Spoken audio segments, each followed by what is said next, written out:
Вистина е дека трговците на големо и мало во земјава ќе и платат на државата речиси 2 милиони евра казни поради бројни неправилности со цените на прехранбените производи.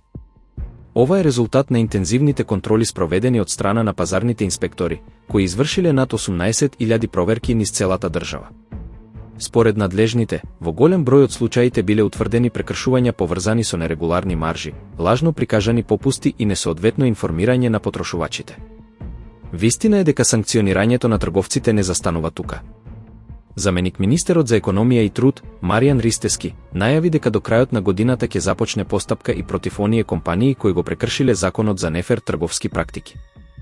Овој закон има за цел да ги заштити добавувачите од неправедни договорни услови и несразмерна трговска моќ, особено во односите со големите ланци на продажба.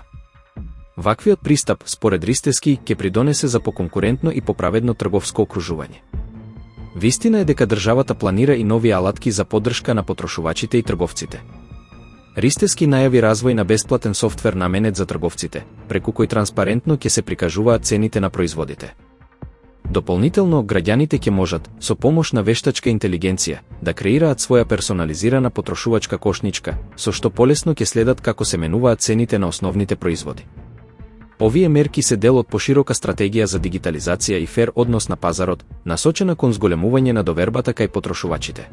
Вистина е дека оваа акција доаѓа во време кога јавноста се почесто реагира на неосновано зголемени цени, особено кај основните животни намирници. Зголемената инфлација и економската неизвестност го зголемија притисокот врз домашниот буџет на граѓаните, па транспарентноста во трговијата станува се поважна. Владата, преку овие санкции и нови дигитални решенија, сака да испрати јасна порака дека манипулациите со цени нема да останат неказнети. Вистина е дека со овие мерки се прави обид да се воспостави посилен систем на надзор и контрола, кој ќе овозможи подобра заштита на крајниот потрошувач.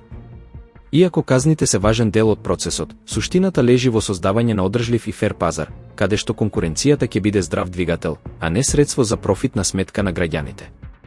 Очекувањата се дека воведувањето на вештачка интелигенција и дигитални алатки ќе донесе поголема отчетност и баланс меѓу трговците и потрошувачите.